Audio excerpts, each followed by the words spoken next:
Put your hands on top of your head. Well, I didn't. Now!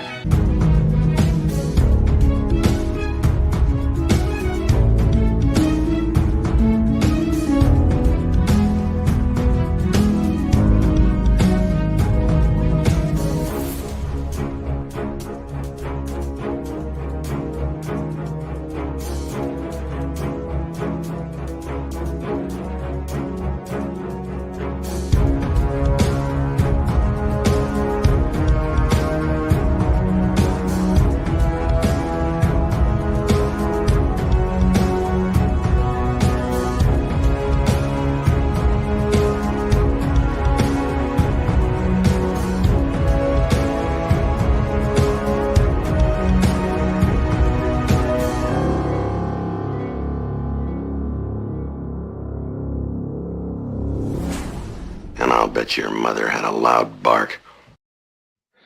Good morning. This is Morning Coffee with the Chief. I'm your host, Patrick Jordan, here on Pop Culture Minefield and Rumble, YouTube's Pop Culture Minefield and Rumble's Pop Culture Minefield channels. Now we have a great show here today, and I already got my guest up here, so you're gonna have to endure my intro there, Cliff. But there's a couple things I wanted to talk about, and I think Martine is struggling a little bit. Hopefully we are on air and we'll have Martine back. But hey, so my last show, I had the CEO of the LA mission, the Los Angeles mission on. In fact, if we can get Martine to put my show, Briefing with the Chief, the link in the comments, that would be great. But I had Troy Vaughn on the show, and he talked about what is actually going on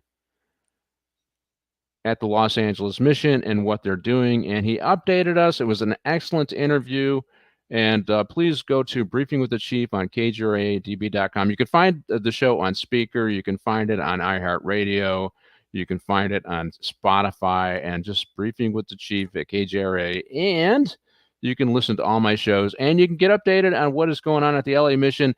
And also, as usual, you can go to losangelesmission.org and make a nice donation, $25, $50, $100, and actually listen to my show and find out why you're making that donation. You don't have to listen to me. You can listen to Troy, because his story is really interesting. He left the Marine Corps. He became an addict. He became homeless. He used the services of the LA mission.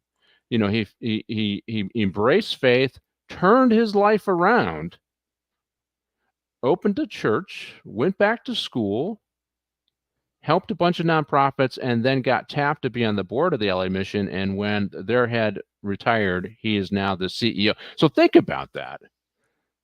Veteran to addict to homelessness to embracing faith, turning your life around, and at 30 years recovered, and now you're leading one of the premier homeless shelters in LA County that does outstanding services for the homeless on Skid Row. And that's who Troy Vaughn is. And he talks about the great programs they have going on. So go listen to that show, make a donation. But the other thing I want to remind you guys coming up, it is April 30th.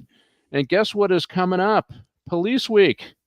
May 12th to May 18th is Police Week. And this is the time of the year where people who lost their lives in the previous year are honored in D.C. and many times many of the state capitals and even county. We do here, LA County's got a memorial, and they are ensconced on the memorial walls in Washington, D.C.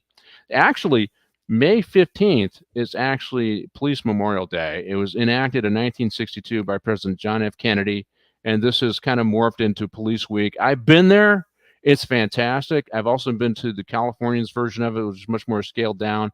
But it is a time to honor the men and women in law enforcement. But here's the deal. You can't all go to Washington, D.C. You can't all go to Sacramento. You can't all go to the county.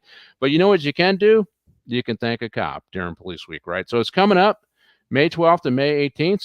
Send a thank you card to your local station, precinct house, or trooper barracks, whatever operates in your area, and just thank the folks as we head into Police Week.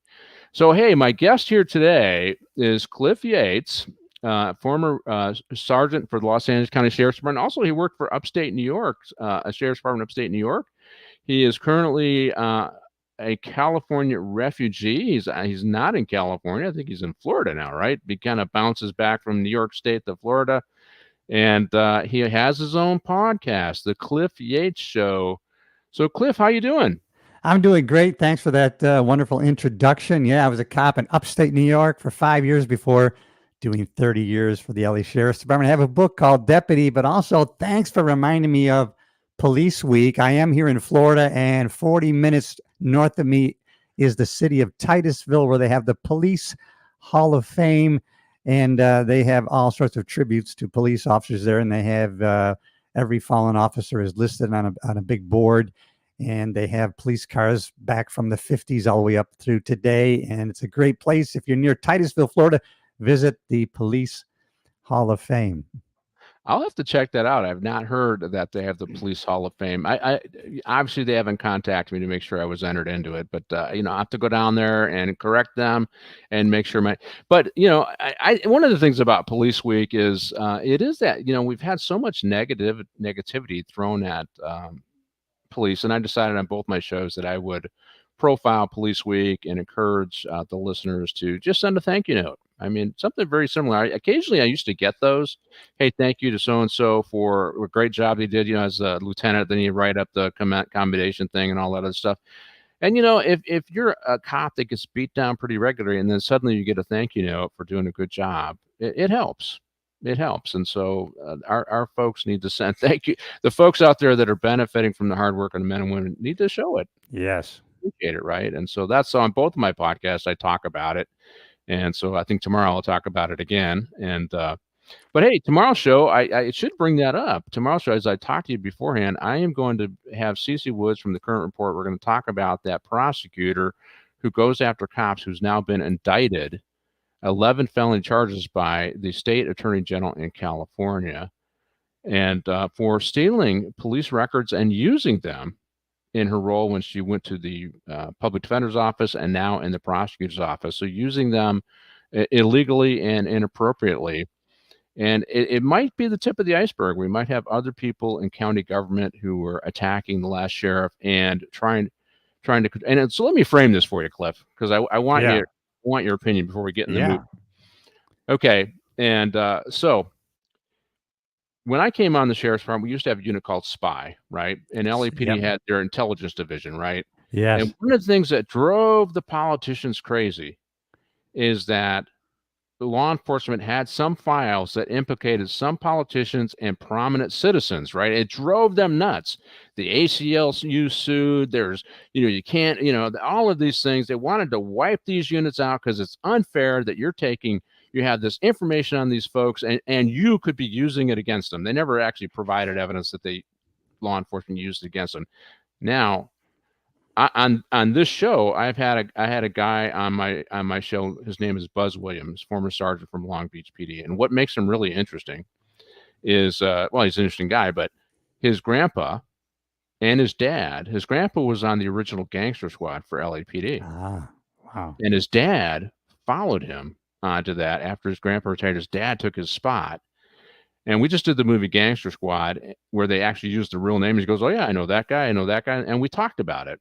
He said, well, what would happen if these guys were looking at a gambling den, they were, that run by Cohen or whoever was, the bad guy. You'd see judges show up. You'd see prominent citizens show up. And that gets in your investigative notes. And so you track that, you put it in your files, and it's there. He said they weren't necessarily targeting politicians, but the politicians put them in a place. Right. That's right. Where they're, and so this is what the politicians are mad about, right? So they don't want that.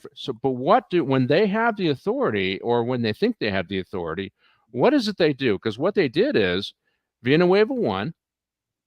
He's at political odds with the board, and the board uses these folks to take the records of some of his executives that he's appointing so they could have them and they could keep them.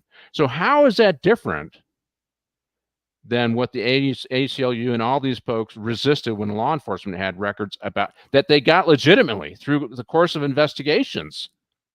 How is that difference that Max Huntsman and others are preserving and holding on to records of executives in the Los Angeles County Sheriff's Department for leveraging control and to use in future criminal cases? I mean, how is that different? It's not. It's the same thing. But what they're saying is because we do oversight, it's okay. Yeah. That's what do you think about that? Am I Yeah. Well, you out know, left that's wing on that, or no, you're right on target, and that's going to be a great show. Everybody should because Cece, she's awesome, great yeah, energy, and just great knowledge of policing from a different perspective. So that's going to be a great show. And as Biden would say, true story. At one of our stations that I was getting transferred from, we happened to come across the list of the people that were being transferred, and I mentioned to a lieutenant, I go, "You're on the list, so you're going to be out of here too." And he said, and he had worked for Spy, and he goes, "Oh, I'm not going anywhere. I have the files." And sure enough, he didn't get transferred. That's all I'm saying. All I know is he told me that every time there was a file, he made one for himself. So, so yeah. there's a lot of power in knowledge. That's all I'm going to say. Well, And it and can that's be abused. To your point, it can be abused it on can be either end. abused, Right. Yeah. and it was abused. I would because here, Robert Bonta is he's left, right? This is the Attorney General of the state of California. Now he Yeah. wants to be governor. Right. So he might be looking, well, how do I look like I'm coming back to the middle? Because that seems to be the dance they're all playing right now, right? Yes. Mhm. But these are political allies. He's an ally of Gascon. Gascon, this lady worked for his number 3 person and Gascon. She was in charge of their ethics division. Oh boy. And so Gascon's getting hammered by this, and it's going to further impact his ability to get another 4 years as a DA in LA County, which is good. But Bonta supports him, or he did in the past. So I have a feeling they're looking at the political liabilities of this extremist criminal justice reform, and they're seeing that they have to come back to the middle, and so it's okay to file on like this gal Diana Tran, who worked for George Gascon. So it's just interesting stuff. For me, the whole we're going to preserve files that don't have a right to have because we're afraid of what you might do. Right. Yeah. Really? I know. And you don't see what's wrong with that? Yeah. Oh, And boy. the interesting thing about it is the Board of Supervisors here in Los Angeles had passed an ordinance to empower the Inspector General. And the Inspector General, so you see, I have full oversight because the board gave me permission. However, the statutes that protect police records are state statutes. Mm. So you can, a subset of the state can't override state law, and he's saying they can. And so I think he's on thin ice there. I've always felt that they were on thin ice. But, they didn't have a DA that would prosecute. Gascon didn't prosecute. It's been there.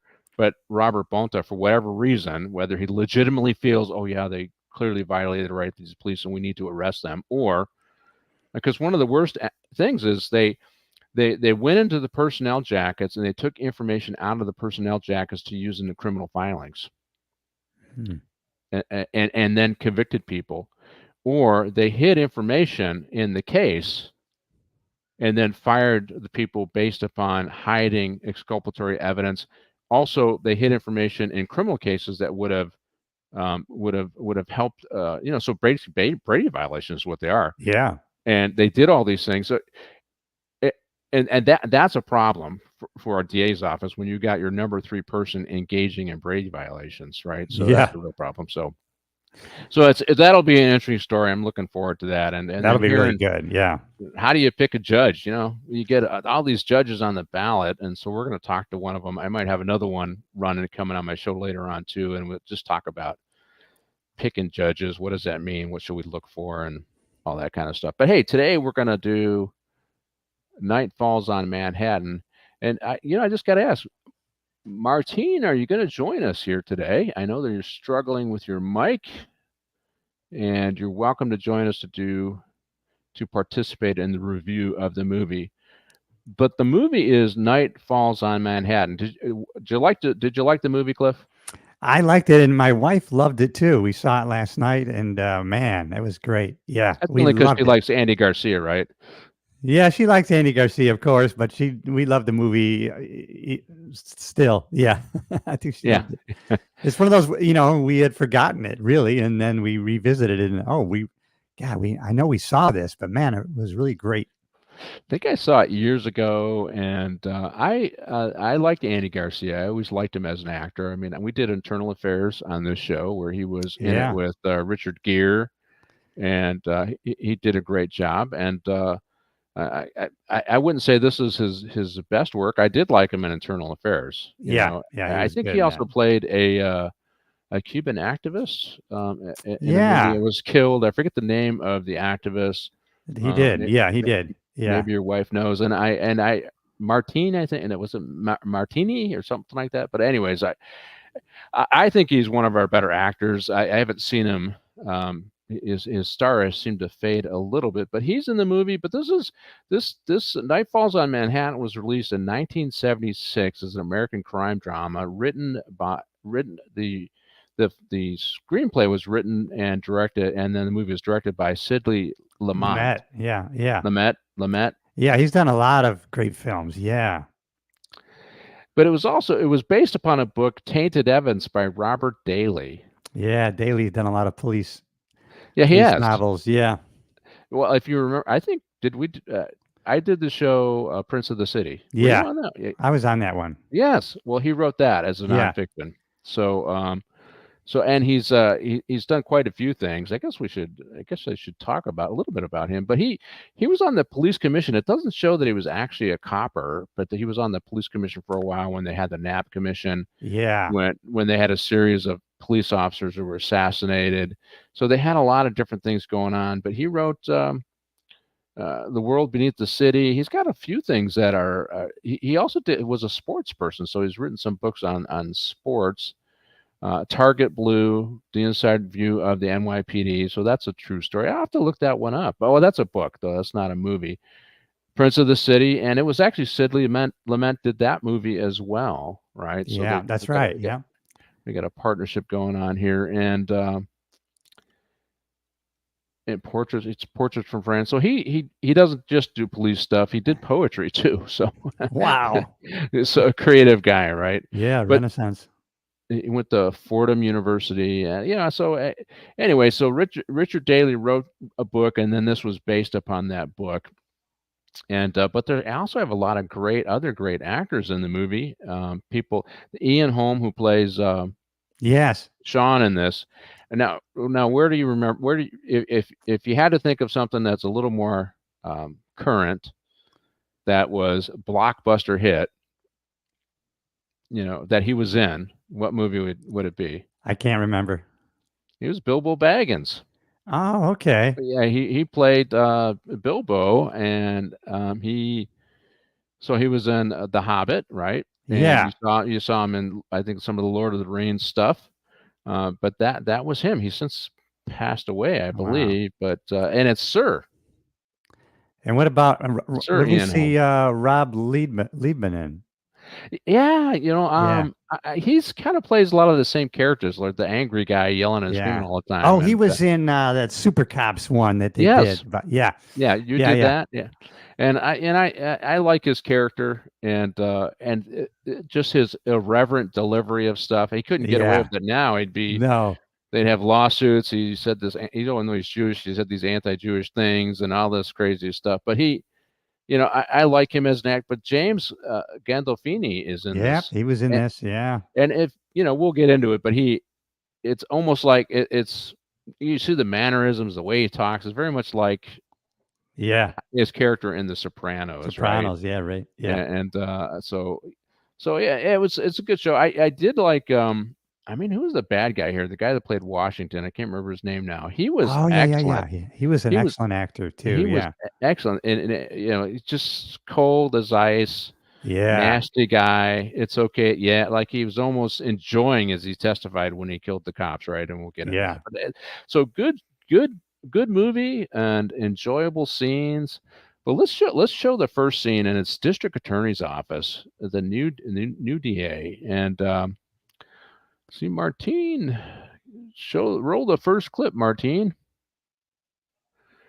And one of the reasons I wanted to kind of do this. They talk about they're doing a briefing to new DAs. Yeah. You may think you're here for a higher calling and all that stuff. It's a mill. overworked, and they talk about the realities of working a large prosecutor's office, where your budget is limited. So you got to Yeah. pick and choose your fights. You got to, you're not saving the world. You're just you're getting through the day is almost the way they kind of talk about it. And I can remember going to court, and the DA would come in and they have a stack of files, right? It's not like the one DA comes in with one file, right? Yeah. It's Oh, a here's my stack. case. I leave, and another DA comes in. They got a stack of cases, and they're doing arraignments and prelims on this stack of cases. And they may have had a few minutes to look at the case before Maybe. they walked in Yeah. there, maybe, and they're looking at it, and they're just going through their perfunctory list of things they have to do to get through that case for the day. We want to hold them over for arraignment. Here's the reason why, and they might do a bail argument back then. Now they're now it's zero bail, so that's less of an issue. But in a case like Los Angeles, the largest prosecutor's office in the country, it could be a mill. You might have a half a dozen cases first thing in the morning. Then when you get them done, now you're doing some other. You got a case that has gone to trial in the afternoon. There could be so many things. Your day is just a busy day, and you kind of hear them talking about a little bit this in this opening scene where they talk about these bright-eyed attorneys Yes. about the reality of being a prosecutor. What'd you think of the scene? Yeah. God, it brought back memories of going to court in Compton, and maybe it was the law. So, like you're saying, these they come in with these cases, a stack of cases, and they may not have even. In some cases, they hadn't even looked at them yet. It's like 2 minutes before we started our preliminary hearing. But I remember criticizing, the ADA for the lack of knowledge and putting on a case. And my God, I could do it better myself. And then someone told me, and maybe it's only in prelims, but they were actually third-year law students that were putting on these cases. So I guess that was legal for them to do. Did you have experience with that? I don't. You know what? I was at Beverly Hills Court. Most of my stuff, Yeah, as I love that. there, you're going to be facing some pretty good defense attorneys. Yeah, Even if it was somebody who didn't have any money, the judge would. I don't know if you saw this. The judge would say, "Okay, Hunter Russell Thomas or whatever." They had some guy with like 3 first names as his name, right? yeah, As an attorney, and he was a private attorney, charging big bucks for people. But every now and then the court will, well, I got to feed these guys and keep them happy, so they give me donations to vote. So they would act as a private attorney. They would act as a public defender, but as a private attorney. They had a mechanism where they could get paid for doing some public cases, right? So the thing for the DAs though, they're facing, because I had Stacey Abrams there from the yeah. who was that, the Menendez brothers, right? That's right. Yeah, And so you had these top attorneys that were rolling in there, and so you couldn't really put a third year. So you're in Compton, right? yeah. And Compton. it's a Yeah, little different story, right? And in Beverly Hills, it's so I don't think they would have put a third year law student no, there I don't think so. because of that. And so yeah, and I did coming to work with you in West Hollywood. I did see the night and day between Beverly Hills Court and Compton Court. I had read a book or came across an attorney, and what he told me, I wrote down the quote. It was, "Oh, Compton Court is the Siberia of the justice system," and it was just. I mean, sometimes it would take 45 minutes just to get upstairs to the courtroom, and you're packed in these big elevators with 10 gang members and the cops and lawyers. It was kind of a weird deal. Not enjoyable at all. It was a horrible experience every day that you had to go there. Right. So I could as they talked about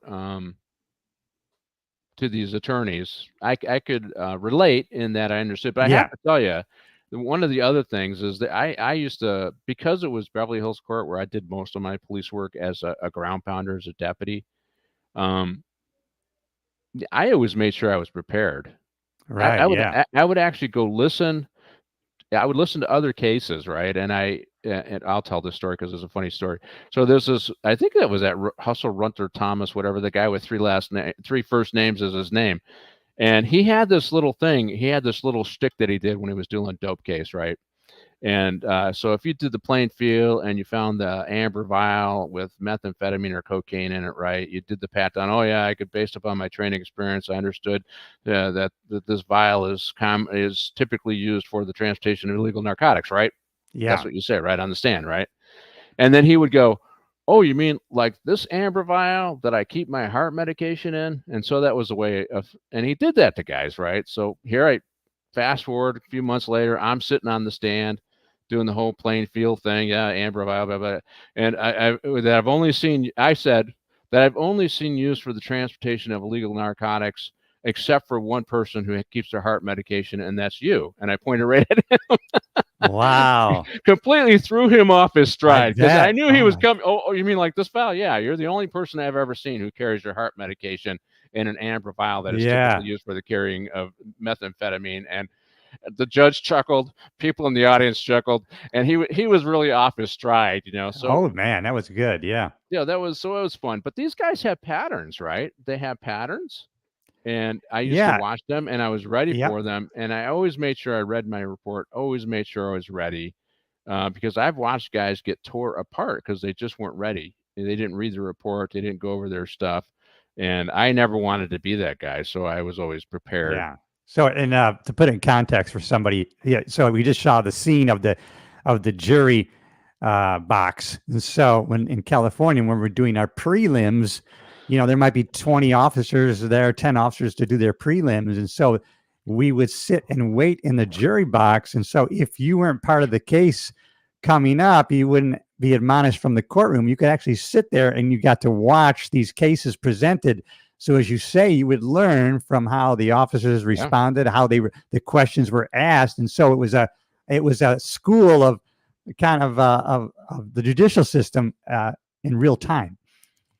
Yeah, and the thing about, so here's the thing, one of the challenges, and some of these guys, it wasn't that they didn't know their case. And when I say prepare, you have to read your report ahead of time just to remember, because you arrest so many people if you're an active guy. Right. Yeah. If the active deputy, oh, which case was that one? And their goal is to trip you up. Yeah. Remember, if you're the only witness on a case, you're the target for the defense attorney. Doesn't matter how good a person you are. Doesn't No. matter if you're telling the truth. Their Yeah. job is to trip you up. And so if you're not ready for it, and lots of times these guys, they get off at 6 in the morning, maybe they get an hour's sleep, and then they're sitting in court all day, and so they worked all night, and now they got to testify. And so they're not sharp. These attorneys know it. And because they've been up all night, and they take advantage. So I never, yeah. never got caught doing, I don't know about you, Cliff, but Well, and to go to your point, so and in a defense and relating to the film where he's giving the speech, because I'm usually probably only have the one case that day that I'm going for, and I know it inside and out. I know everything yeah, about it. Now, this, as you said, these poor ADAs that are coming in, the assistant district attorneys, they have a case of 70 cases here, maybe for the day, yeah. and so they're at a real disadvantage because they're like, it's a mill, as he was saying, and so I got my one case that I know front and backwards. So yeah, if I'm not the target, maybe the defense attorney is going to go after the ADA because they know what they're saddled with on the government side of the issue. Yeah. Yeah, and they might say, well, defense attorneys, public defenders, they're just as stacked. They're just as Yeah. not really, because what we have is you have the public defender's office, and if there's a multi-defendant case, then you have the alternative public defender's office rolls in to take on the other defendants, because you can't have the conflict, right? Right. And then if there's and then private attorneys step in too if there's somebody's got some money. So the DA is probably going to be busier than the public defender in a lot of these cases, right? So anyway, so shout out to the good DAs out there. Yeah. They've been struggling under these Soros-funded DAs around the country. We love you. Just keep up the good Yeah. fight. And I think in that scene, I would say, is probably pretty accurate. And then we don't have our New York guy, but of course, in New York, they're in a whole different arraignment process, and they don't even use preliminary hearings; they use grand juries, and so it's like a whole different ball game. But I think that was an accurate scene in painting a picture for these new lawyers who are coming in with the wide-eyed, maybe thinking how it's going to be, and they're giving this is how it's really going to be. Yeah, right, exactly. Well, let's roll into the next scene, and I think this scene is James Gandolfini, and he's on a stakeout with I guess it's the character's name is Liam Casey. So this is Andy Garcia's dad. Dad, right? And they're talking about making the big collar. And I think James Gandolfini never really changed. He was the same guy, because I remember him. He was in True Romance. I don't know if you saw the movie True Oh yeah, Romance. yeah, Where he played in that one, and it's kind of the same guy. He's got this character that has carried him in throughout his career. And when you see, this is Tony Soprano, only now he's carrying a badge and gun. yeah, yeah. That's what I noticed. The same kind of, and if you watch the different instructions throughout, expressions throughout the movie, how he carries himself and all that other stuff, same kind of shtick, same kind of stuff as we see in this case. But these guys, they're looking for the baddest dope dealer in Harlem, and they're doing a stakeout on him. The allegation is a bunch of cops are in his pocket in 3 different precincts. They all want to take him out. We found out a little more about the plot later on. Right. But these guys, they want to be the one to get the collar. They want to take him down themselves. They don't want to bring everybody else in because they think it would be a madhouse. We kind of find out later that Liam is not dirty, but his partner Joey, I think is the character's name for Gandolfini, is corrupt. Right. Yeah. But they do the stakeout, and they decide they're going to go up and get the guy, right? So, and corruption in New York was not when the time they had the Knapp Commission going on at the time when Richard Daley was on the commission. So I think we did Serpico, right? Yep, we did. Yeah. We did Serpico. We talked about the Prince of the City. All of that was about corruption in New York and people on the pad, I think is the term they use. That's right, on the pad, yeah. On the pad, and this is about a corruption story. But these guys are going to try and take the guy down. I think they want to do a legitimate takedown of him, although that we find out later there's some problems with what they're doing, a la Breonna Taylor problems. But they decide to go up there by themselves, right? That's what's happening. You want to comment on the scene a little bit? Yeah, it's it kind of goes to, when you think about Serpico and some of these other movies, it kind of goes to the accuracy of how it was such a problematic thing to enter these housing projects. Serpico, he got shot in one of these, going to a door similar to this, right? There's just no good way to approach this. And as you said, it's going to come out later how this is kind of not a multi-jurisdictional, but several stations are, everybody in the department's after this guy, right? And probably want credit for taking him down. And maybe they're feeling, man, we're going to call for backup. Somebody else is going to grab the credit for this. And we're the ones that have been sitting here for 8 hours and located him, right? Yeah, that's where do we see this? And we saw it in Serpico. Serpico is the same kind of thing. They got to get if it's the big collar. They want the big collar. And give me the collar, right? They'll take the collar, but if they're this tenured guy, and this is what they want to avoid. Although I would think that Liam Casey, he's 38-year veteran NYPD, I think he missed the retirement line and kept going on there, right? But and as we heard from some other NYPD people, it's the inherent to these groups, these narcotics units. They're kind of used to operating off the grid or on their own terms, and they're kind of doing things right in the gray area of narcotics, and that's what these guys are doing, taking down a narcotics guy. And they do ultimately say they kept it quiet because they didn't want. I mean, it comes out later. Well, why did you, in the courtroom testimony, why didn't you tell everybody? Well, we try to keep it close to our vest, which is the implication is if we tell everybody, it'll get to the dope dealers. It's what they were trying to get. I think it was Richard Dreyfuss.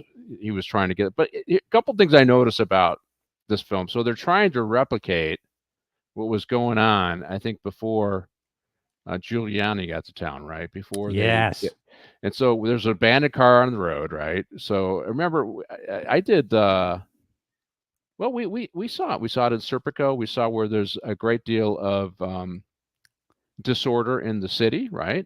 I did the show Warriors with John Sullivan, and I can't remember who. Oh, Ralph Ornelas, but the same thing. A lot of graffiti, abandoned cars, and New York had gone in this this downward spiral because they didn't have enough money, the city, So they stopped doing services. And so you see the abandoned strip cars, and you see that in this show too. So they're trying to replicate that in the show here, because they did it several years after they started cleaning up the city, because it was 98 and they started cleaning up in 93, 94. But they show there, but this also, one of the things I forgot is Liam Home. He was also in Aliens. Remember the Oh, movie? that's right. Yeah. He Yeah, he played was. the robot, or whatever they called it. Yeah. He was, and so he was in that movie as well. But this whole thing, getting the collar and ignoring safety. Now, when they're going up to take this guy out, here he is. Our guy has been shot. Do you notice what drove me crazy? Like, this is driving me nuts when they do this. What do they go up with to take this big dope dealer down with? They each got chiefs. They got these little Ridiculous. 5-shot chiefs that they're going up there. I'm thinking, what? No self-respecting narco guy would be caught. I think even in the 70s would be caught doing that. So I thought this was pretty unrealistic, right? Yeah. They might carry a chief for comfort just sitting in the car, but they're going to go vest up. They're going to, get the 45 or, get the 357 and with extra ammo and all that other stuff. And they're going to actually call for backup just before they hit that door. Yeah, he does. Yeah. He ends up calling for backup after his partner goes down, but they went up there with chiefs. Crazy. And the guy ends up having a machine gun, right? Yeah. I was like, that is, I don't think even they would, you'd have to be, we're talking a 38-year veteran. I think that's what he said he was on. Yeah. No way, right? No way. That was unrealistic. I think, there's parts of this whole scene that I kind of turned a little bit clownish to me. Yeah. But yeah. Yeah. And so, the other thing is, after these guys are shot, because I think the scene goes on, right? I don't know if it includes it's in Morgenstein, so Ron Lieberman's character. Do you remember what happens after the guys are shot? He's got all these DAs in the hallway, and he's yelling at them, "We're gonna get these guys. This guy is," because he ends up. So after he shoots Liam, the cops all come, and our bad guy ends up assassinating 2 more cops, and another guy is shot by friendly fire. And so you got 4 cops down, I think 3 dead, or maybe 3 dead, and one seriously injured, right? Yeah. And so it's a mess, right? It's an absolute mess, because all these precincts converge, because the allegation is that these precincts wanted to kill this dope dealer because they're supporting another dope dealer. That's right. the allegation. Yeah. But they all converge, and 3 guys get caught. And so Morgenstein is addressing all of these DAs. And here's another question I have for you, because I just don't see this happening. Even in New York, I just don't see it happening. And he basically says the DA, because he was addressing his detectives, he has a whole, you're going to help the NYPD. If they need a warrant, you're going to stay up. You're going to get them the warrant. You're going to get a quick turnaround. If they need to ram you, whatever it is they need, you're going to do it. I don't care if you have to bend the rules. That's when he said that, I go, there is no way that he's going to stand up there in front of 60 witnesses and say, I don't care if you bend. We'll fight the ACLU later. We'll deal with them later. This is what I want, because as we all know, is if you get evidence in a tainted way, what happens? Poisonous tree, right? And he mentions the gray. We're going to work in the gray area or something like that. Right? That's exactly what he says. So if you violate the Constitution to get this, it's the fruit of the poisonous tree. Everything after that is no good. Yeah. Any evidence gained through these illegal means is considered the fruit of the poisonous tree and is excluded. Right. Right. That's so I was like. What? Yeah, I don't think even the DAs would be involved at this point as far as a group effort like this. I mean, it doesn't seem. Yeah. I can see coming into the room, okay, we got three dead cops. This is bull. I put some extra staff on, whatever NYPD needs in terms of short turnarounds, in terms of Ramies or search warrants. Let's make sure it's good. and let's make sure it's solid. And help them as best we can. If we have to set some investigative guys out that'll shore up the warrants, then do that. But let's help them do the job and find this guy, because this guy's a killer, right? I can see that. I can see that too. Yeah. I don't. I mean, I would. I'm a politician. We're doing everything we can, because he's a politician. Yeah. To bring this guy to custody. I got my guys burning the midnight oil. We're waiting for the NYPD to get these leads, and we're going to help them with them, right? I can see that, but the bend the rules thing, okay, I just don't see that happening. I don't see it. I don't think that was accurate. Not to 50 guys, maybe behind closed doors, but even then, I'd be a little dubious, because we all know if you knowingly, well, I guess we're going to find out that Liam didn't have a fully signed warrant on this, right? And so we saw what happened with Breonna Taylor, right? Yeah. The cops cut corners. They bootstrapped their warrant. They didn't the things they bootstrapped with there were not necessarily true, and it led to this confrontation between a tactical team who had nothing to do with the writing of the warrant. Right. Yeah. Serving the search warrant, getting in a shooting, and Breonna Taylor was killed. Yeah. And one of those guys was shot, and the people who actually wrote the warrant had not been honest, and they're going to prison. That's cutting corners. That's why you can't do that. You just can't do that, because So, anyways, but I just thought I didn't agree with that scene. I thought that was crazy that they were doing that. But then our main character, Andy Garcia, shows up at this hallway briefing, and Morgenstein sees a political opportunity.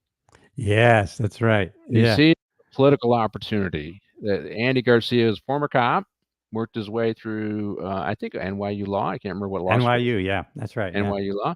And now he's a DA. He's been a DA for, I think it was 8 months or whatever. So he's grinding out those cases at the prelim court or whatever they're doing, getting his experience. But Morgenstein, who's facing an election, probably a tough election, I'm going to go out on a limb here, and I'm going to put, because he's looking at the evidence. They found the gun.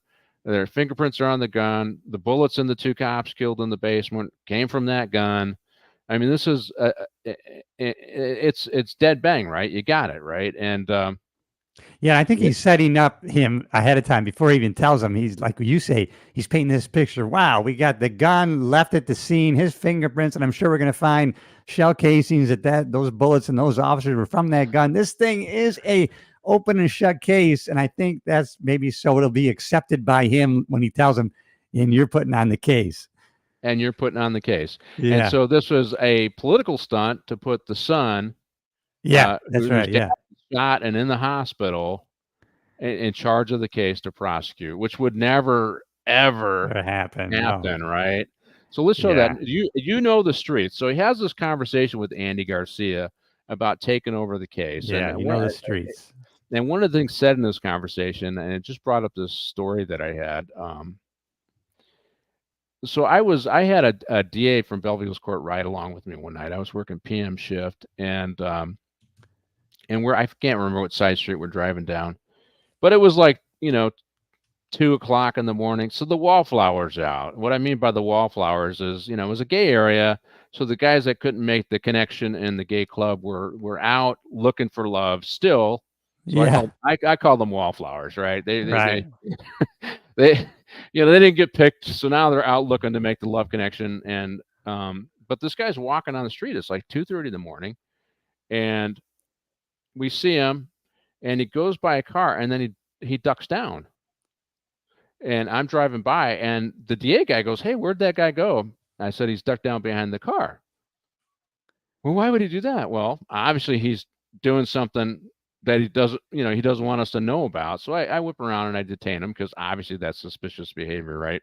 And I thought maybe it was an auto burglar, because that's the time that they were out too, right? Yeah. Or maybe he just had some meth on him or coke or whatever. And I'm looking around after I got this guy detained, and I said, "Okay, dude, man, why did you duck? Why am I talking? You ducked behind the car when I was driving up. For obviously that indicates you're doing something wrong, and maybe you're doing an auto burg. I don't know."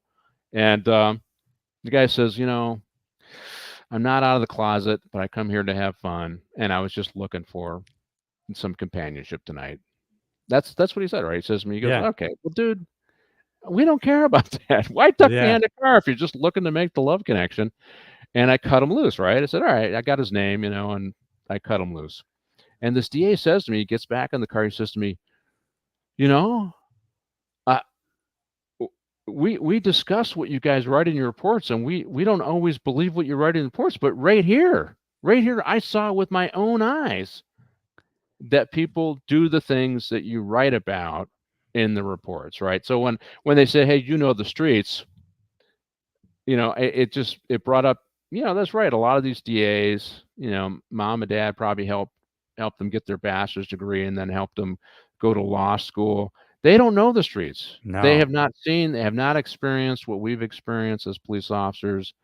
But Andy Garcia has. They're always suspicious of the police because they don't know. That is not, as the leftists will say, that's not their lived experience. Let me tell you my lived experience. I hate that term, but Yeah. they don't know. They don't know. But Andy Garcia, I thought that was, I don't know. What'd you think of my story, and what'd you think of the streets, a cop moving on to being a DA? Yeah, I love that. And at first I didn't like going to your story of the ride along because I didn't like that. But then you know what? People really got a perspective. And Sheriff Baca used to have this program called the Civilian Academy. And Yeah. these people would ride along, they would be in the dispatch office, they would take them to the range. But boy, these people ended up being just the biggest supporters of the police because they saw the other side and different perspective. And just like, the DA who rode with you, yeah, wow, this really happens. This is really, what you write does occur because now they have, you're right, that street perspective that they probably didn't get growing up, or, it was just like people in the department who were, they had to fight getting on and off their street, get around these gangs that they grew up with, and they end up being on the sheriff's department. They had a different understanding of how things Yeah. worked, and it really helped them in their police career. So, yeah, kind of a Yeah, I think great scene. the other one people, the DAs, I think sometimes question was the toss. But you know what? If somebody's got dope, if you're paying attention, they toss if they They see you. toss every Because time. Yeah. if you don't see the toss and you drive past you, or you just quickly detain them, you don't see anything, you move on, they go back and get the dope.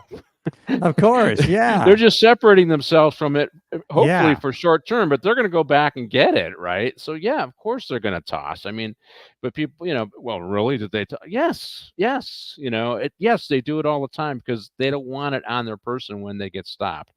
But in this case, his Morgenstein's number 2 is going to run against him, and he Yeah. knows that. Morgenstein, that's why he's doing this political stunt.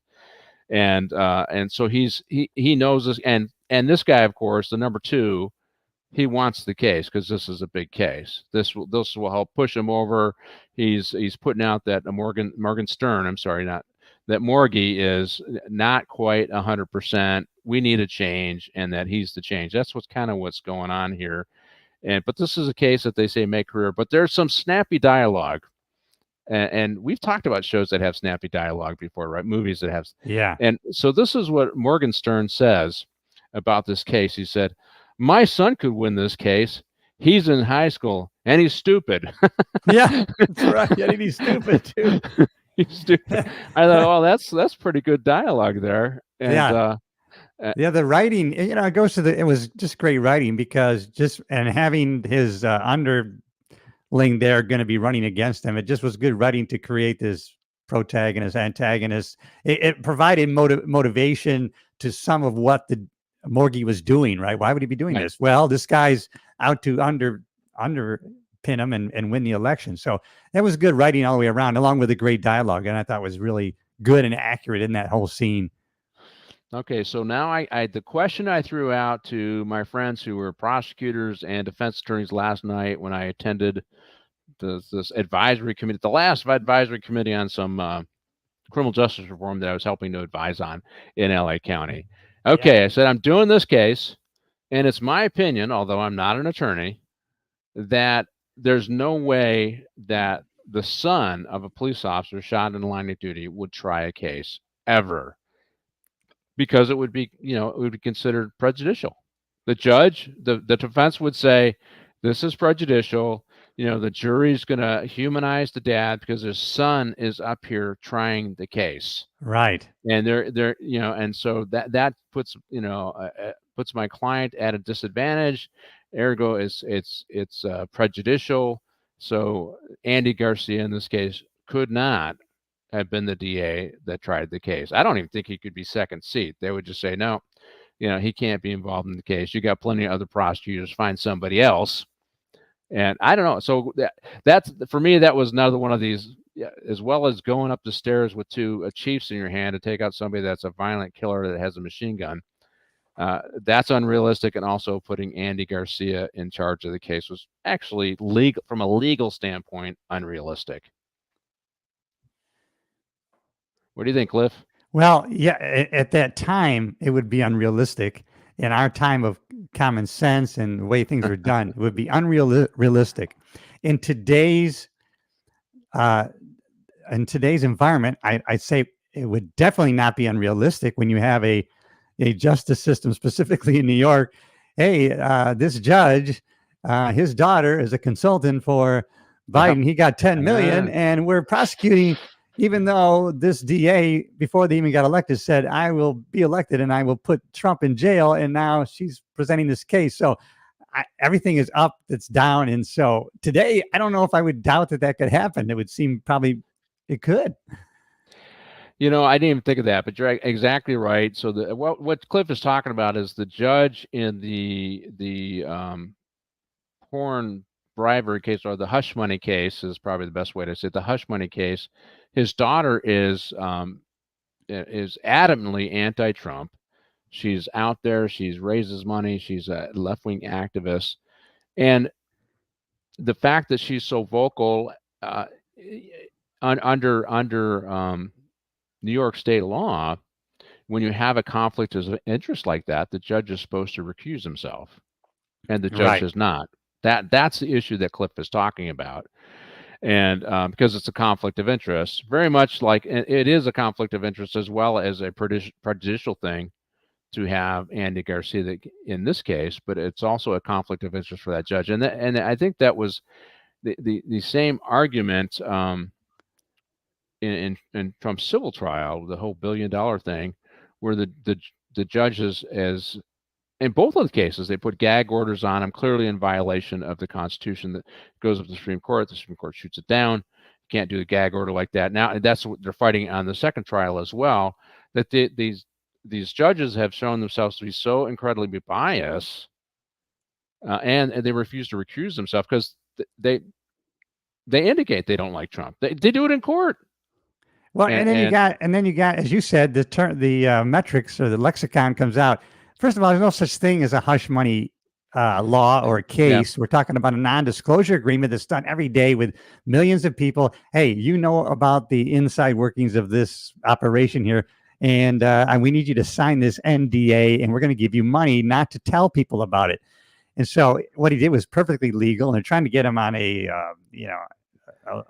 violating the NDA Act, I guess, and not paying for money that wasn't really designated for that. It was part of the campaign, but really there's these NDA. It's not hush money. It's done every day. We pay people not to disclose the information that you have inside information on. Well, the federal law that they're seeking says that you have to spend the money for clearly political purposes. And this is why the feds didn't file. And I think it's important for everybody to hear this, is they said they were going to go after Trump. They're going after Alvin Bragg said he was going to go after Trump. He's going after Trump. So there's two ways you can see why Trump or somebody who works for him, Cohen, would pay to hush this up. The first one is it's political. The second one is he has a wife and kids and family and doesn't want to deal with this. And the feds have said, well, that's pretty reasonable. Most powerful people who have dirt out there don't want to publicize less about their persona and a lot more because they don't want the embarrassment and shame and the pain that it would cause with their family. That's why I always said, that makes complete sense. It makes absolute complete sense why the feds didn't charge. But Alvin Bragg said, oh, no, that's not why. Yeah, it's all political. So since he did it and we decided it's political, even though they're ignoring the fact that the Fed said no, we're going to put him on trial. And that's the non-disclosure agreement to hide a crime. You can't do that. It's a felony in the state. But in reality, it's not really a crime. Correct. Because Yeah. there's clear exculpatory evidence or clear indication that there are other reasons why, and they can't get into Trump's head. They can't say, well, it's purely just political. It Yeah. has nothing to do with Yeah. his wife. Really? I mean, I wouldn't want her mad at me. She's a beautiful lady, but I don't have to worry about it. I don't cheat on my spouses. Hey, babe, how you doing? I know she's watching upstairs, but Yeah. Well, now there's other information that they think maybe it was Cohen who had the affair, and he just paid with money, and he didn't want his wife to find out, because there's a guy, Brian Craig, out of Florida. He shows a document that's signed by what's her name? Yeah, she says, at no time did I ever have sex with Donald Trump, and or we're told not to talk about such a thing that never happened. So it's just crazy. And here's how you and I would think.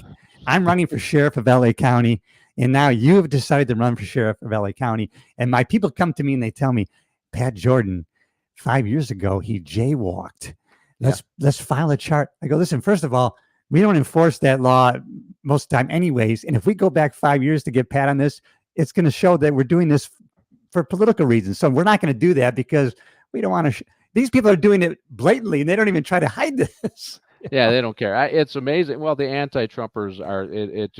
I think they thought that was going to foster their base. I mean, I know we're getting off on a tangent on this, but but it goes to the point that I think today this probably could happen. They probably well, that one, the political stunt that Morgenstein's doing lines up with this, but the interesting thing about this whole Trump thing is they're using the legal system to gain political advantage. Correct. Is really what we're talking about. But I worked on a friend's campaign, and let me tell you, it's hard to get attention. Yeah, you're right. Yeah. So what we learned is any publicity is better than no publicity. So all of these folks, CNN, MSNBC, all of these folks, and the people that are filing charges against them, if they really didn't want Trump to run against Biden again, because I think they did. No, don't. It's backfiring on them. No doubt. And I think it is. Then why are you doing almost wall-to-wall coverage on him? You solidified his base. You use these trumped-up charges, so independents are starting to swing in his direction because they see it as being, what you're doing is inappropriate. And the numbers for Joe aren't that good anyways, right? So I mean, if they really wanted, when Ron DeSantis was rising, instead of calling him Trump Jr., they should have just ignored Trump and given him some positive press, built up his candidacy, and then lowered the boom during the campaign if they didn't want to run against Trump. But they wanted to run against Trump. That's right. They wanted to run against him. That's correct. They wanted Trump elected, and they wanted him. But this was my fear early on, way before any of this lawfare happened. This was my fear. Oh man, Trump's gonna say he's gonna run, and they're not going to show any coverage of him. They're not going to pay any attention to him. He's not going to be able to get any traction. But what do? They put 91 felonies on him. And now, for free of charge, every day he gets to walk out of the courtroom and give a press conference that everyone's covering. He doesn't have to pay for. And so look at how that backfired. Somebody brought up the other day, what a great point. Even a serial killer, they never have ever in the history of serial killers put on all cases simultaneously. And what are they doing to him? All his cases are simultaneous. They've never even done that with a serial killer. Yeah, it's all about impacting his ability. But he wouldn't even be a candidate if it was for them. Exactly. No, it's such a puppet master thing. Yeah, oh my goodness. We got a lot of stuff we got to make up ground on it, but we are at the halfway mark. And Martine, I think, are we ready for a commercial break? And well, we're almost up there. Maybe he's got a minute. I show 59, so maybe we're a minute away. Maybe a minute away. I was showing I'm right at 9 o'clock. So, all right. Well, Martine, let me know what's going on. Let me look at the private chat here, see what's going on with Martine. In the upper live box, it says 59. No mic. No mic. Lost his mic. Okay, Martine. Going to break. We are going to move forward then, because the show. He just left a message going to break right now. Yep. Okay. All right. Going to break. Meet the Seattle Vigilante. Like so many comic heroes, this warrior hides his identity. But his identity isn't the only secret he has to keep. After grievous wounds received during combat, Tier 1 operator John Russell begins to recover and comes to terms with his new reality of being an amputee. And as he learns how to use his new prosthetic limb, he finds himself caught up in the bureaucratic red tape that too many wounded veterans experience, the exhausting medboard process. Out of sheer frustration, John takes it out on the criminal scum of the city. But when reality kicks in, John realizes he started something that's having an impact on the greater world around him, and thus has to reevaluate his motives. And moreover, just how far is John willing to go to finish this war he's declared against the criminals in Seattle? And will he even survive? From the creator of IDW's award-winning graphic novel Code Word Geronimo comes a new story about a different kind of warrior, Vindicated Inc., the first of its kind disabled veteran action hero comic. The Vindicated Inc. graphic novel crowdfunding campaign on fundmycomic.com is provided in the description of this video. We hope you become a contributor. Please share this link. Thank you.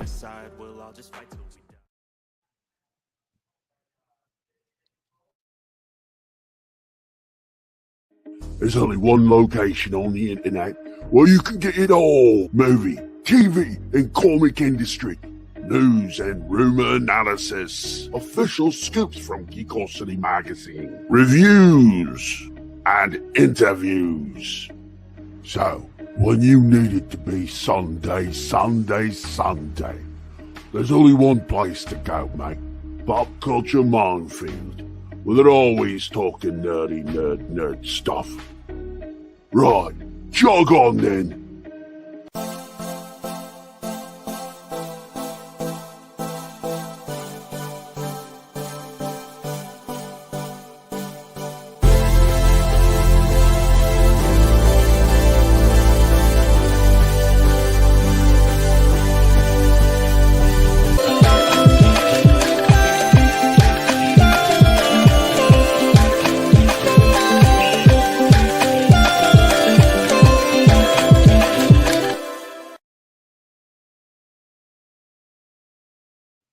Welcome back to Morning Coffee with the Chief. I'm your host, Patrick Jordan, here on Pop Culture Minefield, YouTube and Rumble channels.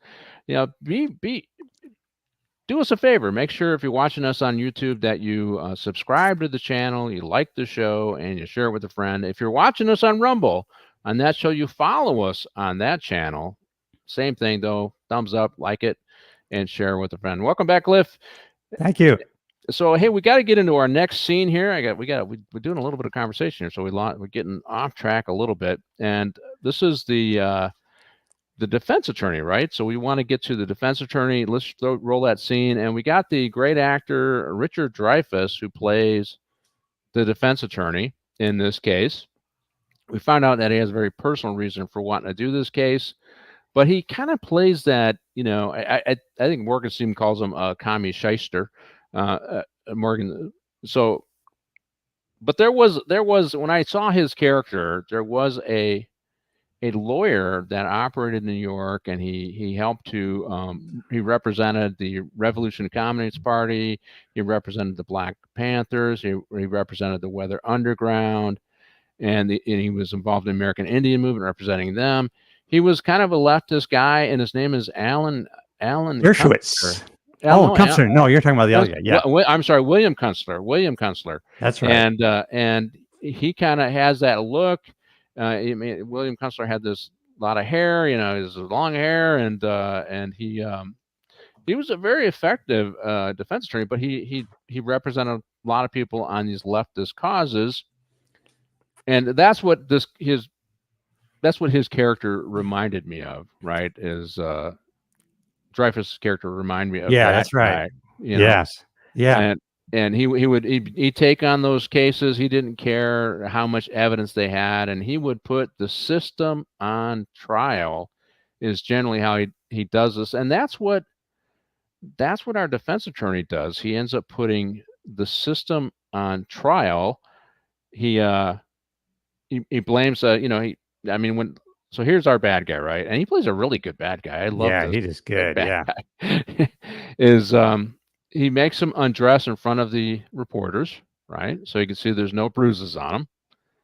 And then he tries to turn him in, and it turns into a little bit of madhouse. A little bit of that is pushed by Morgan, Morgan Stern or Morgan Stern. And he does end up getting beat up by the cops a little bit. But so this is a stunt. And, I'm thinking, oh, this is a perfect stunt. I just bring them all here. I have them. I'm going to take. And he immediately makes his bad guy sympathetic to the public. Yeah, that's by right. doing this. He does this, and he won't answer any questions about the case for the most part. He's saying, the cops are after him. This is an issue of self-defense, and then they show him. And of course, later on in the scene, the cops fall right in the trap, and they end up punching him. I think I see him get punched once. I don't see anything else, but he's jostled in, and then he ends up being booked. So what do you think? What do you think of Dreyfuss's character? Very much like Kunstler. But this is he's also doing a political stunt, right? Yeah, and Martin had kind of made a comment there that he really wanted him in jail so he could kind of start a bigger case of police corruption. Kind of seems maybe that's the motivation there. And Richard Dreyfuss, who I always loved as an actor anyways, but now especially his post-acting career, he's taken on the mantra and the mission of bringing civics back into America. And I just love it. He's really been an activist in bringing civics back into the educational, arena for kids. I think it's a great thing that he's doing today. You mean civics based on Western political thought and not communist political theory? Bringing civic, yeah, exactly. So that, maybe kids are learning about the civics of America instead of, DEI stuff. Yeah. Well, I always, Richard Dreyfuss, of course, what do we all know him from? We know him from Jaws, right? Jaws, yeah. That's his big one. He's been in so many. He was in, what's the Steven Spielberg, Close Encounters of the First Kind or Third Kind, whatever. I can't remember what Close Encounters. Yeah. So he was in that movie as well. So he's had a lot of, Mr. Goodbar. Looking for Mr. Goodbar. Yeah. Mr. Goodgar. Yeah. So there's, and I think he's a Academy Award winner. I can't remember if he won. Pretty sure he is. Yeah. But he's a good guy, and so he gets ready for this case. He ends up putting on this case, and they in the courtroom. But yeah, there's another reason why he takes this case. It does have a broad. It is a police corruption issue, but it's also a very personal issue, which we find out later. And I'm like, okay, but if you take on a case like this, and Kunstler and those other guys, they knew some of these guys were guilty, but they wanted to put the system on trial, which is what he's doing, and that's why he's taken on this case. So it's very consistent with what was going on at New York at the time. And you were in New York State, right? So these things were going on when you were a kid, because you were growing up, in the 70s, right? And yeah, I became a deputy in upstate New York in 78. These were kind of, these movies really instilled that wanting to go to New York thing. Yeah. I love this movie. All these movies start with that. I love it, the saxophone, and they have that taxi driver atmosphere to them. I just love it. Just from the opening, I loved it. From the dripping down, showing the cityscape, and I actually showed the Twin Towers there as the backdrop. I liked it once, but I was having trouble with my DVR thing, so I had to go back and start a few times, and after about the third time, I go, okay, I'm not loving this anymore, because it's impacting my ability just to get, because when you're reviewing the movie, I'm in work mode, right? And I don't like things delaying my work. Oh yeah, I take notes and everything. Yeah. But his dad takes a stand. His dad testifies as well, and his dad comes across as he's the honest cop, right? Working in and this is part of this. We saw this with Serpico. We saw this with Prince of the City. There's a lot of honest cops, but they're stuck working in this environment of corruption, right? And they're maneuvering their way through, still trying to do good police work. And they have to, because the interesting thing is what's the big thing? Even though you're an honest cop, you still can't turn in the bad cop, right? Yeah. Otherwise you get ostracized, right? Right. So you stay clean, because you saw this with Serpico. Serpico, he really wasn't turning guys in. He just said, "I'm not taking money, right? Right. Yeah. I'm not doing this. I'm not doing that." But he understands that it's happening. He wants it to stop, and he even in the movie Serpico, it was, and actually Prince of the City, it was his frustration with the senior management not Yeah. doing anything, the That's political right. leaders not doing Yeah. anything.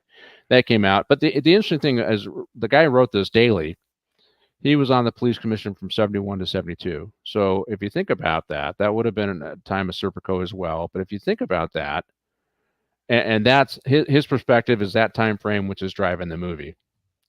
It's Yeah. sad that the father really believes that his partner, who he loves almost like a little brother, is in fact dirty. Yeah, and Yeah.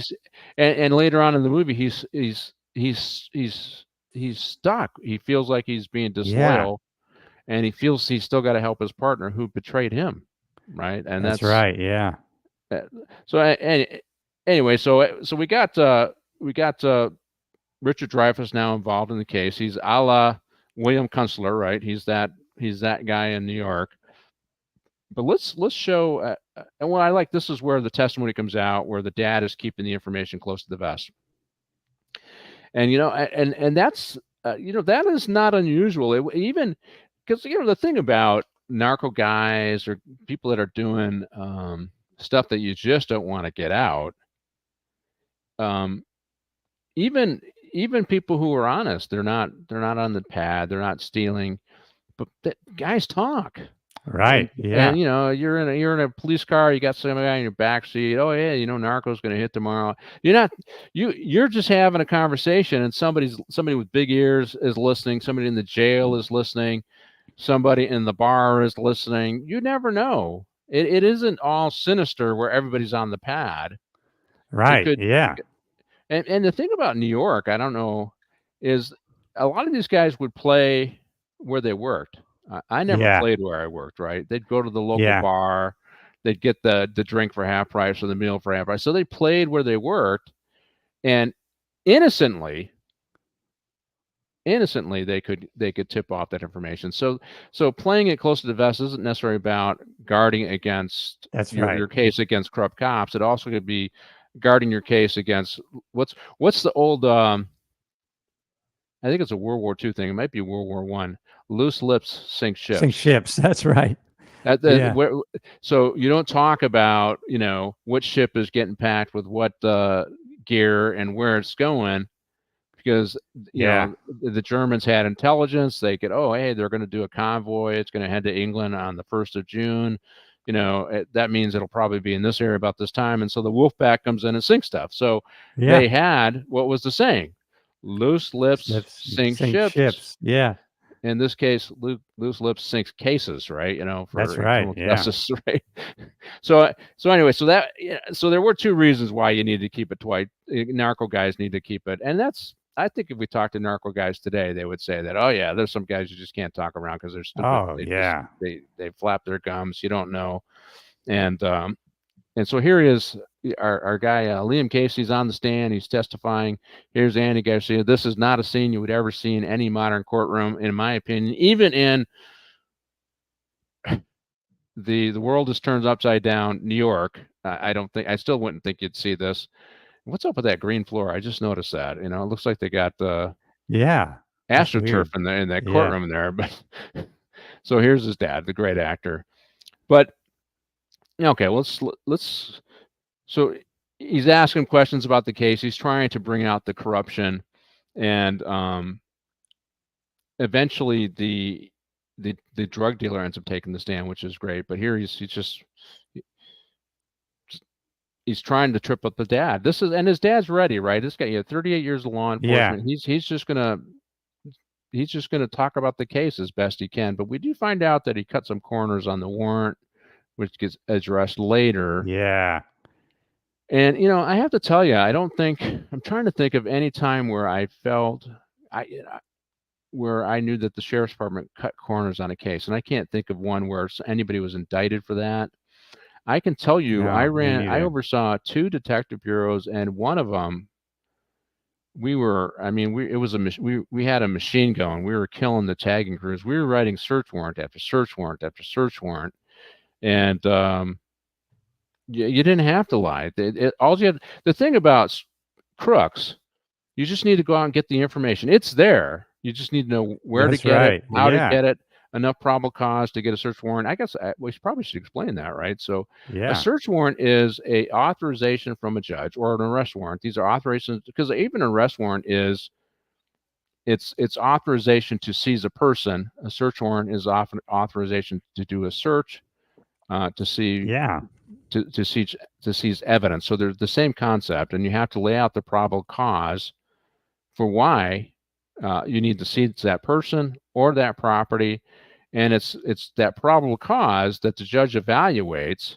And when you submit a warrant or a search warrant, you testify, not necessarily testify on the stand, but you affirm that the information that's contained in the application, whether it's a arraignment warrant for arrest or a search warrant, is accurate and true. You give an affiant statement saying this is true based on my training experience and the best knowledge I have. That's what's going on here, right? That's what's and that's what they do. That's how they get the search warrant. And the great thing about a search warrant is once you present it to the judge has said all of these probable cause issues leads me to come to the conclusion that there is in fact evidence at this location, so I'm going to let you go, or Right. Yeah. that this person, if it's a arraignment warrant, did in fact commit this crime and there's sufficient probable cause to make an arrest. So when you get on the stand, the attack isn't your assessment of the probable cause, because Right. the Yeah. judge has already said the probable cause is there. Yeah. So then what comes under attack is the stuff that you use to say that the probable cause. So that's Yeah. but it just strengthens, because you've already been through this questioning process with the judge, and usually the DAs like to see when you're taking a search warrant, so you might actually have a DA look at it as well. So Yeah. that's what we're talking about here. Sometimes you do telephonic search warrants where there isn't quite as much interaction, but you need it Right. emergently, Yeah. right? But our attorney here is pushing this, and as you see in a lot of these New York cases where three cops killed, the audience is full of all the people who are very concerned with what's going on in this case. Yeah. It's full. I think the only ones that I can really think of where I saw that there was always big audience were these big Hollywood cases. Robert Blake, Yeah. you know, That's right. Yeah. we always had coppers in the courtroom Menendez brothers and things like that. Yeah. if somebody got shot and somebody's on trial, but it was never quite where they packed the courtroom, right? But the Right. Menendez Yeah. brothers, right? Robert Blake, the Billionaire Boys Club, you remember that Yeah. one? And those, because there was such media interest and there was a lot of Hollywood involved. Yeah. I think the one I remember most now recently was that civil trial involving Johnny Depp and Amber Heard. Yeah. I love That that. I was watched that whole thing, man. That was really great. I was off injured, so I ended up watching that whole thing, and it was like Me a train too. wreck. It's like, Yeah. oh my God, it's like the train wreck you can't turn away from because one more thing keeps coming. Let's roll right into this scene. Let's roll into the drug dealer when the drug dealer takes the stand, because I think that is a critical scene. And what I liked about this scene is, so the drug dealer's up there. He's been asked this question. They're coming after you. You're paying money. I'm paying money to these three. But Andy Garcia, that hears him, he's asking the questions and laying out that you were being targeted. What he's alleging is he was the dope dealer that paid everybody, all the cops, three different Yeah. precincts, and now they want more money. He doesn't want to pay it. He says he's paying $600,000. I guess that would be a lot of money back then, and it's for all these corrupt cops. But there's a new drug dealer in town, and he's willing to pay more money. He just needs the cops to take out this drug dealer. And so he's Right. saying that what he's saying is they were after me and they were going to kill me. That's why I acted in self-defense to shoot these guys. Now, here's a couple of problems I have, obviously, with this one. And the jury gets it right. They convict him. So these guys, they go in the door and they knock on, they barely get through the door. Yeah. He doesn't know who's at the door when he opens up with his machine gun. They don't even get to they don't even open the door. Yeah. So They don't that even was open it. kinda He weird. doesn't Yeah. know who it is. He doesn't know what their intent is. He just Yeah. blasts away and then says it's self-defense. And I'm like, okay, that's kind of weak, because we all know in New York you got you got to back up it isn't stand your ground in New York. No, yeah. You got to back up. You got to ask, please don't shoot me. You got to do all these things before you can defend yourself. I mean, look at it. Remember what happened in the bodega? The Oh, guy yeah. comes Yeah. behind the counter and he's beating the guy up. The guy picks up a knife, stabs him, and then kills him. And Alvin Bragg arrested him. I think the only Yeah. reason they dropped the case is because the mayor said, "I saw it. This is self-defense. What are you doing?" And which Exactly. Yeah. obviously that's doubt, but here this guy just says, "No, I heard a noise at my door basically, and I opened fire and I shoot the guy, and then Yeah. all these cops are coming. I don't trust him. He's ready. He's got his silenced gun and all this stuff. He's got his escape route already planned Yeah. out, and he ends up killing people to escape. Even if you believed it was self-defense at the front door, his continuous actions afterward indicate he's just a cold-blooded murderer. And I like when Andy Garcia begins asking him questions because you can see that he enjoyed what he was doing. Yeah. He loved his job. Yeah. Well, he enjoyed killing the cops. They're a necessary evil, and they're just like me, and I'm going to Yeah. kill them. And yeah, I enjoyed shooting them. Yeah, I saw where the bullets hit. Yeah, there was a lot of blood. I mean, so Yeah. I forgot this actor's name, but I looked him up. I just thought, yeah, it's Sheikh Mahmoud Bey. Yeah. He did a good job. Yeah. He plays and he's been on other stuff, but here he plays a really good bad guy. Yeah. But this was also the attitude of the Black Gorilla family in the Yeah. That's 70s, right. and Yeah. those folks, they killing cops is okay. You had a couple of famous, Waverly Jones and I forget his partner, a couple of Salt and Pepper, two different teams of Salt and Pepper cops get murdered by these guys, That's right. Yeah. by Black Gorilla family. And this is when all this stuff is happening, and he just enjoys it. He kills stuff, but he talks.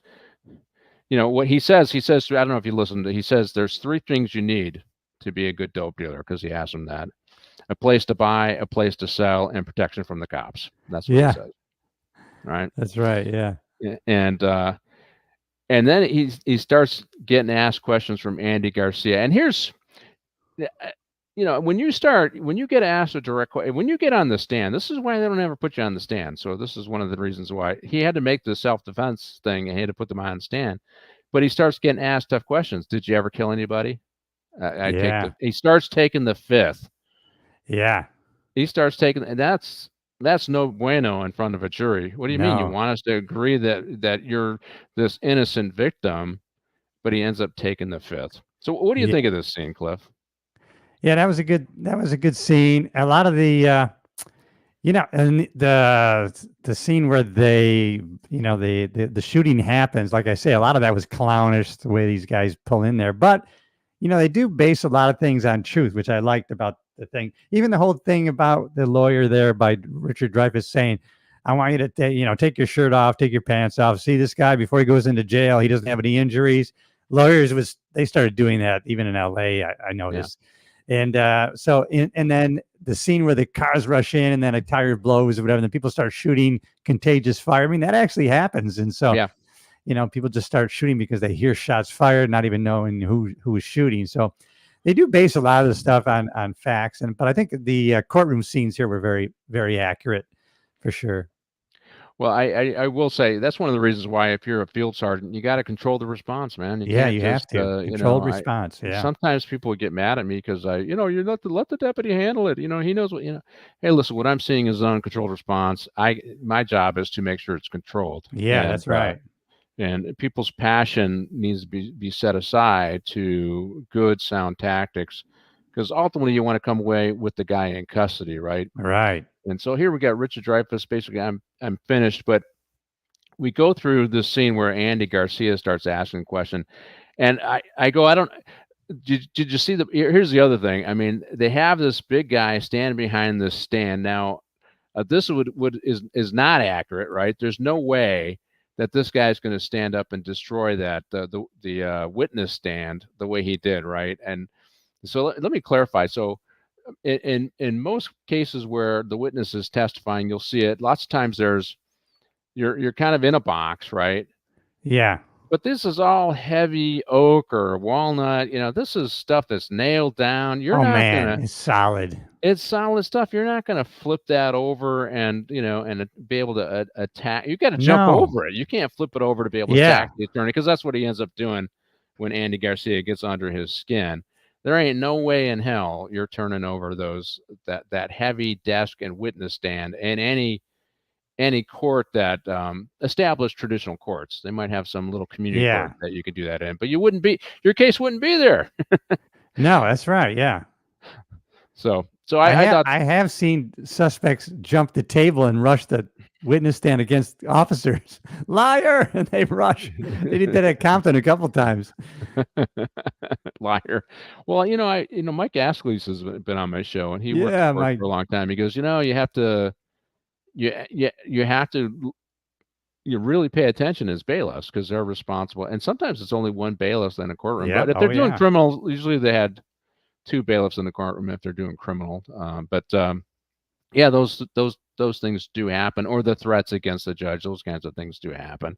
Yeah. But I just, it was a good scene with Andy Garcia where he pushes over the desk, he gets under his skin. Of course, he's Yeah. convicted, right? Which is, Yeah. and everybody's cheering. I didn't really see that wasn't going to happen. Yeah, I know it. But this is where we find out the steam bath, what Richard Dreyfuss's ultimate motivation Yeah, is. that's where we find out. Right. And I thought this was interesting, because I think it dovetails into what's going on with fentanyl, right? That's right. And we also see a couple other people. Frank Vincent is in here. He was in The Sopranos. He plays a police captain getting grilled. This guy did get 105 years on the sentence, all consecutive, which I thought was interesting. Did you see the recent case in which a perp flew over the judge's bar and assaulted her? Yes, I did see that. That was outrageous. And the fact that he was able to get to her was, and that was unbelievable. That was unbelievable. Oh, but man. in the steam bath, we find out from Richard Dreyfuss that his daughter had died of an overdose. Yes, that's right. And his thing, he wanted, I don't know why would you, represent the drug dealer who actually sold it? Well, I wanted to go after the cops that allow it to happen. Yeah. Misguided hatred. I mean, the cops would have been on the pad if it was a bookie place or whatever. It doesn't have to be drugs. So and that's my real frustration. I had a guy on my show, my other show, Judge Mitchell, and he was running for DA. And he said, I had a guy come in, he had 22 kilos of meth. So let me do the math here. That's 44 pounds. That's a lot of meth. Yeah. And Gascon, the service funded DA in LA, is saying, I'm holding those drug dealers accountable. I may not be final in possession and use, but I'm holding those drug dealers accountable. Well, he got 10 days time served in the judge's court. Gascon refuses to file any weight. So if because they have enhancements based upon how much weight you have, right? Yeah. The sentence you would serve. He refuses to. So he basically handled it as a simple possession case. Yeah. He got 10 days time served. So this drug dealer, who's pushing this methamphetamine with P2P in it, which causes psychosis, and is the leading death of people on Skid Row, or the second now, might have been surpassed by fentanyl now.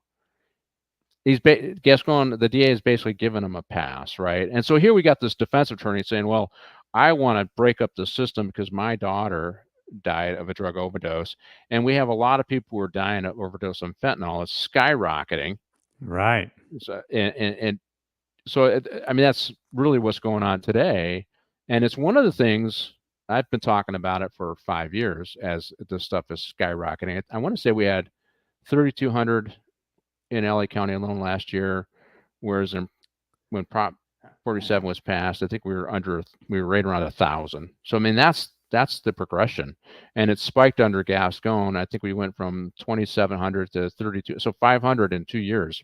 So it was 2022 in Gascon, 500 more deaths due to overdose under Gascon. And so here, this guy, he wants to put the dealers and he wants to put the cops on blast because his daughter died of an overdose. Right? So we see the motivation there. Yeah, that's kind of paints a picture. I guess they did that for writing purposes of the story. Yeah. Yeah, well, I'm really crusading against the drug dealers by taking out the dirty cops. Okay, Yeah, yeah, I can understand that, but remember, if the drug dealer gets out, he's the one dealing the poison. He's the one exactly. Yeah, he's it didn't make sense really. so yeah, it didn't Yeah, make sense to me. It was interesting that they did it in the steam bath, so nobody can wear a wire. Interesting part of the story, yeah, and well, we've seen that in other movies where and maybe they some play that. truth to that. I guess maybe that happened. I don't know any Yeah. personal, but yeah, it would So here make sense. That makes sense. yeah. So and here we got okay. So we got Andy Garcia is now Morgenstein's had a heart attack, and Andy Garcia is running for DA, which Yeah, you yeah, saw at the beginning scene. Okay, Andy Garcia is going to be set to run up. But as soon as you saw that, the number two was going to run, and Morgenstein, I'm going for another turn. As soon as he has that heart attack, you know that Andy Garcia is going to be running yeah, for DA. yeah, And the only time the political people would do that is if they don't like any of the bench that have been developed over the years to replace Morgenstein, Morgie. They don't like the bench, so they're going to go with this unknown, and he won't have any power and clout, so we can control him anyways. yeah, Kind of like how the board of supervisors try to influence the sheriff's race. We want oh somebody yeah, that's going to go yeah, along. We want they don't want anybody like Morgie who's got clout and power and understanding what's going on. They don't want anybody that's been warming up for the role because they know where the bodies are buried, right? They that's want this right. neophyte Andy Yeah, Garcia, clean, good looking, but not a lot of political moxie yet, right? yeah, That's what I saw. Here we are. We got him in the in the steam room. Yeah, steam room. Yep.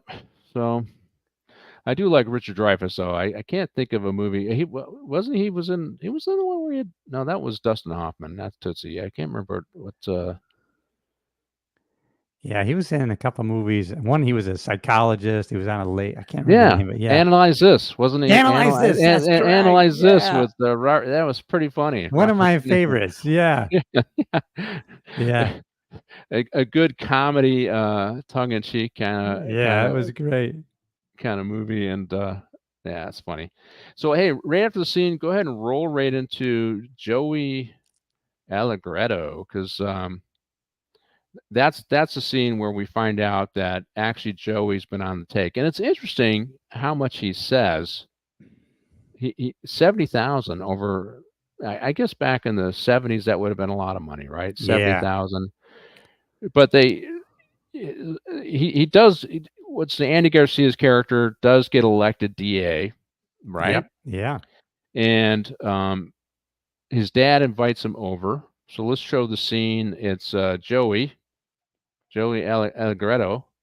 This is James Gandolfini. This is where he acknowledges that he was on the take. But his dad, this is where the loyalty between the partners comes in, right?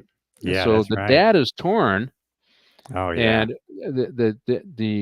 we saw some scenes where Internal Affairs is investigating the cops. They pressured some folks. A couple guys rolled, and two guys got the deal, and everybody else is going down hard. Is pretty much what's going on. Well, Joey wasn't afforded that opportunity, right. so they set up Andy's character here, Sean, to come to his dad's house and tell him what the truth is. But also, all they want from him to do is push for Joey to get the deal so he can testify against everybody else. Yeah, That's what he wants. And his dad's like, well, yeah, well, other guys are doing it. Why can't you? And we saw this kind of attitude in Prince of the City. Remember, yeah. That's right. Yeah, you got to same. protect my partners.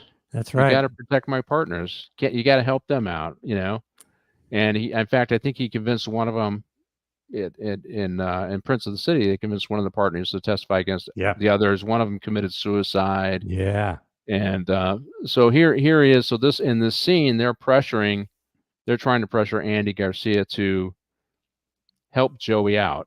And yeah.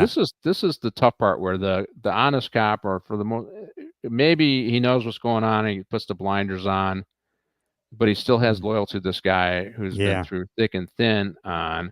But the interesting thing, as I thought on this scene, is because I had been asking, well, how many of our cases are corrupted by you? Yeah. You know what I mean? You're working a case, you're working a narcotics bureau, small crews. What do we have? 4 to 5 guys at a station crew. One of them a Yeah. sergeant, That's it. Yeah. and one of your guys is dirty, and you're working a case. Because the Mm, way they kind of worked it is they would work different cases and they'd come together and support each other to put the case on, right? So right. let's say you're working a case, right? Let's say you got the local drug dealer identified and you're going after him, and you're sitting down over your morning coffee and you say, hey Cliff, this is the case I go on. I finally got this guy. I got good probable cause. I'm going for my search warrant today, and we'll get it. And in 2 days we're going to serve on this guy, right? Yeah. And you're listening and going, okay, let me give my buddy dope dealer Washington a call and say, hey, they're on you, dude, man. You got to clean your act up, get rid of your stuff, because they're going to hit your pad. Yeah. Yeah. Now, if I was Sean's dad, I'd be pissed, Liam. I'd be like, Absolutely. I'm surprised. if Yeah. my partner was the guy tipping me off, tipping them off, and I'm coming up dry on my warrants. I'm Yeah. not taking these guys. I'd be pissed. I wouldn't be, Yeah. hey, let me help you get this deal. And here we are. He No. calls them, the IA, the rat fucks, and all that. That's what he says in this movie, Yeah. Gandolfini. But I'd be angry if I'm doing all this work to take these guys down and my partner is leaking. I would be mad if some patrol guy hears what's going on and and tries to impress his girlfriend and leaks the Yeah. information, and she tells somebody that's a target. I'd be mad about that too. But at least the guy's just being an idiot. He's not Yeah. making money off the deal. He's just hoping to get lucky, I guess. I don't know, but so I would be angry. I don't know if I'd be as forging in Yeah. this thing, That didn't even if seem. this guy's been my partner for, I Yeah. think, 8 years. That didn't seem right. Yeah, I mean, Yeah. we were working West Hollywood, and 2 of our guys were dirty, and we didn't know it. You Yeah. know, and they followed all of us because they didn't Oh. know Yeah. didn't know who was involved. So IA's all over the place following people, and Jeez. it was Graham and Desiree. I don't know if you heard of that case, No. so they were jacking guys up and taking their coke and money, right? Just Jeez. low level stuff, and they were using, of course, and Wow. they were into the ladies on the Sunset Strip, so they were living the highlight, and God. they were on a special team, and they had like 4 or 5 guys on that special team, and none of the other guys were dirty, but they weren't putting a full day's work in either, so they had some other issues going Yeah. on. Right. Yeah. They But were busy guys. but all of us were being monitored, all the patrol guys, and you're working PMs. Those guys are out doing their thing, and they give you the number 4. Everything's okay. As you roll to back them up, you see them doing stuff. Well, at the time, they were jacking people up for money and dope. So Yeah. that when they finally got taken down, we were all angry because Yes. we're, Yeah. we're out here humping. We're supporting you guys. We're thinking you're doing the Lord's work, and you're not. so that Yeah. was very frustrating. So I don't know. So this scene, I would have been. I don't know. What did you think, Cliff? I You would have been pissed too. And just like in your case, it was like, what? Now everybody you contact is looking at you with a slanted eye because they know your partners are jacking them up and taking their stuff. And so, anybody so they've discredited everybody in their honor and integrity. Yeah. And you would think he would have reacted in the scene a little bit more with more anger for sure. Another thing about Gandolfini, you brought up how he kind of had the same characteristics when he was in The Sopranos as he did here. I actually saw him at was it down by the Music Center? I saw him in a play, the Dorothy Chandler Pavilion, not in that building, but in the theater there. He Waiting for Godot. He was in that play, and he same kind, family atmosphere. He had the same kind of characteristics, like you said. He kind of just replayed the same. Hand on your shoulder. Hey, how you doing? Get real close. Kind of a little bit of smirk on his face. Yeah, you all saw those that. things. Yeah, You actually saw that in his character here. Very, very much like it's the same character. He's just on the, he's just playing a mob boss, but it's, hey, we got to stick together. This is where family, just the same mannerisms, the same shtick. Yeah. That's what I saw in this thing. And, yeah. So we got to see Joey's dirty, and so we already talked about Joey Allegretti. That's who Gandalf did. But Joey's dirty. I don't know if we showed that scene yet, Martine. Yeah. Oh, here we go. That's right. It's on the other side of the page here. So, but but this was an issue. I think one of the shows that I'd like to do a documentary. I got there's a copper named Michael Dowd. Have you ever heard the story? I have heard of It Michael was the Dowd. Yeah. 75th DOWD, I think is his name. Yeah. And he went off that he was protecting dope dealers like this, but he was a street guy, and he had a crew of other guys who were doing it, of NYPD officers who were doing it. And his was probably the latest, biggest corruption scandal that I could think of. But he did a documentary, and you ought to look it up. It's the 75th, I think it was. But he was clearly dirty, and they got into selling dope too. Jeez. This crew, they would seize it and then they would sell it. So they, once you cross those boundaries, Yeah. then everything's kind of okay. And we saw that in Arco Narco too. That's right. Yeah. Once they crossed that boundary, once they felt threatened because they were laundering money and doing other things, and then suddenly you lose perspective, right? And it starts with a little bit, and then it gets to be a lot. Yeah. Right. Yeah. And you saw that with Michael Dowd, and now and that's what's implied in this movie as well. So, but during this conversation with Casey and Joey, they find out that there's a problem with the warrant. Yes. Oh my goodness. Yeah. They find out there's a problem with the warrant, and let's show that here. And they had the probable cause, but they didn't want to waste time in getting a judge's signature because they're afraid once they did that, other people would then see the information and then go take them down. Yeah. So themselves, they would get the credit. And so they didn't. So he didn't do that. And here's our character, our great actor, playing Liam Casey. He doesn't do that, and he goes without a signed warrant. Now, okay, so I got to frame this for you because I can't help but think about it from a legal perspective, right? Right. So I go up my warrant to do my arrest warrant, but I don't even get through the door. Yeah. And I'm shot. Yeah, so they never really executed it. They didn't even announce. That's right. Yeah. What's the drama here? Yeah, what they were going to do was wrong, but they never got there. They were shot. That's the whole thing. So let's say they decide, hey, we're going to have to get a warrant for this if we want to go in. Yeah. Yeah. Okay. Right. But we have a right to walk into this building and be in the stairway. Maybe we're going to hear something. And so they could have went from that point of view because they hadn't violated any laws at this point. That's exactly. And I'm going, well, what the hell? Who wrote this? This guy is not a lawyer. Because here's the thing. When you knock on the door until you force the door open, you haven't committed anything. Violated any law. If you knock on the door and the guy says, yeah, come on in, you still have, even if your warrant's not, you still haven't violated the law. You haven't, no. And let's say you make the arrest, but you have probable cause to justify a warrant, you still have probable cause to make the arrest. That's right. Yeah. They weren't thinking when they did this scene because, that's kind of that's a hole in the scene right there. Yeah, for sure. Yeah. I mean, obviously making arrests, and I couldn't think, wait a minute here. They never got through the door. So if they don't get through the door, they're not using this, they're saying it's an illegal warrant. It's not necessary. It's just a piece of paper at this point. That's right. Yeah. And what do we always do when, even if you have a warrant, what do you always do? You ask for consent. Yeah, even if you have a legal right, you ask them to try to add another layer. Will you give us permission to come in and search? And stuff. They say yes. You're kind of insulated either way. Well, if you threw out the warrant, you already have this as B's already approved. Yeah. Now the problem with is he testified on the stand that he had a warrant. That's the problem with the scene. That's the problem. He lied under oath there. That he testified to that, and that was the problem.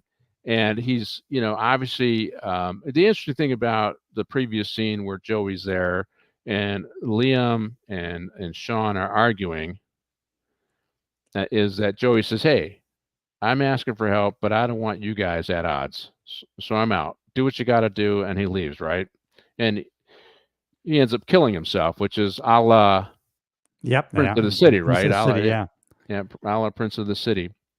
And so, Richard Daley, who was he was writing based upon his experiences at that time. So he draws from the Prince of the City story, which he wrote, a true story. And then when cops are cornered, some of them kill themselves, which we saw with Joey in the scene. But it would have made a better scene if he said, we weren't going in. We went up there to gather information for a warrant. We were never going to go in. We never even knocked on the door. Yeah, we were going to use a ruse. Yeah, we were going to say we were a delivery guy. We hadn't decided yet. Yeah. But we knew we didn't have a warrant, so of course we weren't going in. Yeah, that would have been so much better. But he didn't do that, and that so the one rub on the scene is that he lied on the stand, and his son, now the DA, has an ethical obligation to do the right thing. Correct. And he's struggling with that. And then of course Casey, he walks around and he's thinking, what did I do? Now I put my son at risk, and it's a problem. Now how am I gonna handle this? And he's doing this, he's walking all over the place, and he eventually goes to the judge, so where did the judge was on what? The Sopranos, right? That's right. Oh yeah, he was. Yeah, I remember now. He played Junior. Together. Yeah, that's right. He was he was recognize him. Yeah. Tony Soprano's son? Uncle. That's right. Yeah. He was uncle. So, and he played Junior. He was Junior. Yeah. He was the head of the family there for a while. And and you're from New York here, so the Sopranos is really it is based upon a real organized crime family that operated in New Jersey, DeClava family or something like that. It was and they were considered junior to some degree, junior leagues, and compared to the five families of New York, and so a lot of that was true. But he played Junior Soprano in The Sopranos, but now he's the judge. And Casey goes to lay out what happened in the case. He also is the judge that handled the case, right, in court, and he tells him what happens. And the judge just said, I remember signing that warrant. You just he covers him. Yeah, he covers his missing ass. the sign. He covers him. Yeah. He covers him, and he calls up the DA, his son. Hey, I just want to tell you, there seems to be some confusion. There is a signed warrant. I'll make sure the paperwork gets over today. The warrant that you have, just throw that away. The warrant, right? Just throw that away. And he was shredding it at the time. He was shredding it. Had the blood on it. Yeah. And this brings up the last scene. Would you cover for your dad? Yeah, that's right. That. That's a moral. Would you cover for your dad? So you're this politically powerful guy.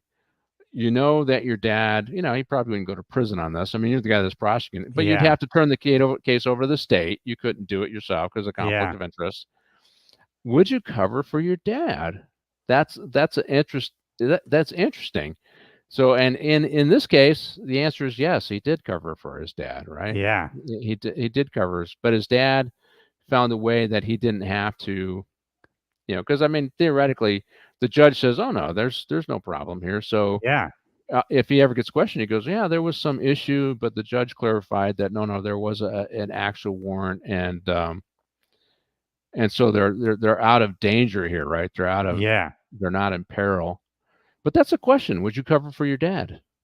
Yeah, I would in this situation. I know that's an interesting. I'm going to bring up a case.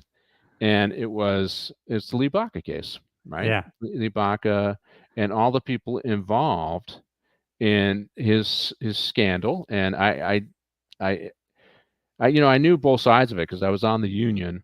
And so a lot of the supervisors who were fighting it, you got to hear the backstory from them. And of course you heard what was going on in the criminal case.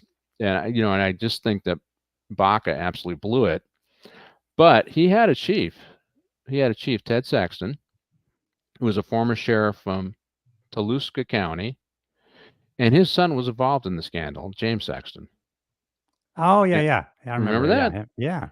And he went to the feds, and he was given the feds information. This is James, the son. That's right, yeah. Right? The feds asked him to wear a wire on his dad. Wear a Oh, I didn't wire. know that. I didn't know he did Wear a that. wire when your dad and the sheriff are talking. Wear a wire. And Oh. he said no. Oh, And okay. I didn't know this. and then he became a target. And I thought of this, I go, wow, because I thought they were completely stupid, and I thought there was some self-serving stuff going on with some of the folks there who are protecting themselves. Because, because his dad was a chief and they were friends, because you don't normally just get appointed to chief on the sheriff's department without coming through No. the ranks, and he did. So it was Yeah. highly unusual. Yeah. And then his son is bouncing along in his career fairly quickly because of his connections to his dad, and Yeah. and the relationship that he had with Lee Baca. And so now he's bounced along quickly, and he's made right in this mix of corruption and frustration, and he's Yeah. trying to find his way out. But his dad and Lee Baca are talking about stuff. Yeah. Sexton ended up being Ted Sexton ended up being a confidant that wasn't connected with the undersheriff or anybody else that are also taking hits, right? That are also now under investigation. So there's these. He had the confidence of the sheriff, and they're talking. And Yeah. I think his son knew that, Yeah. and he knew some of these conversations would not factor. Could you imagine the feds? Oh, we took down a sheriff and a former sheriff at Toulouse, and he chose not to wear the wire. And I thought about it. I go, as much as I thought, how stupid can these guys be? Yeah. I thought, you know what? I I can't fault him for not wearing a wire on his dad. No. I, No, I, that's I, right. even though I didn't agree with them and what they were doing, I just cannot fault them, No, I wouldn't right? either. No way. Yeah.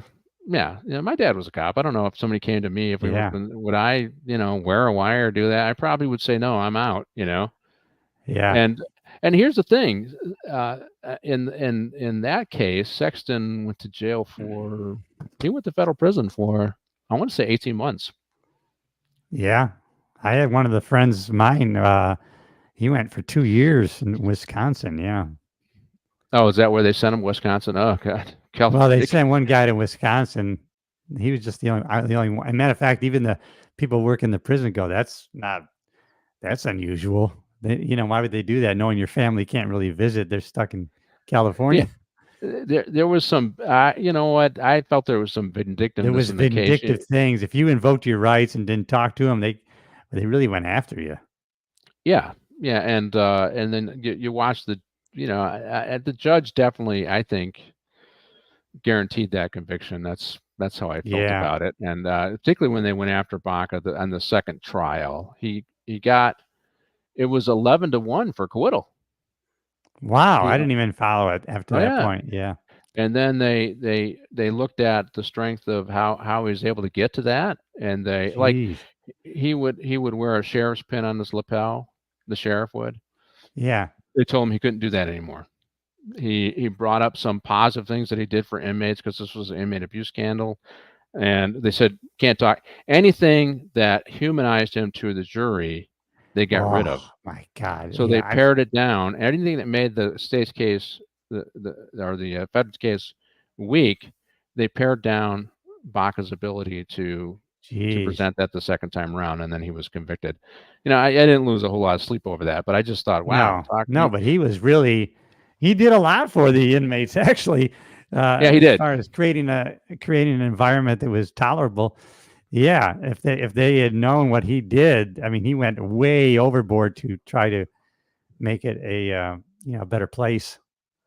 Yeah, I ended up following up and implementing some of the strategies that he was trying to implement. He Yeah. was unsuccessful, but it was, I will, after all this stuff came to light, a lot of it was, in my opinion, an effort to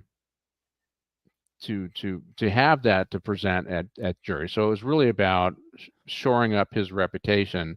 So did he really care about it? Yeah, he probably did. But if he really cared, he'd have done it sooner, and he'd have been a little more engaged in what was going on in custody division, and not wait till Yeah. Yeah. feds are breathing down your neck. Now I'm gonna do something. Yeah. Yeah. Yeah. So he was a lot wilier than people I think give him credit for. He's a lot Oh smarter. yeah. He Yeah. almost got off. He almost got. And Yeah. then when he was they tried to do a sweetheart deal with him, and the judge shut that down. No, Yeah.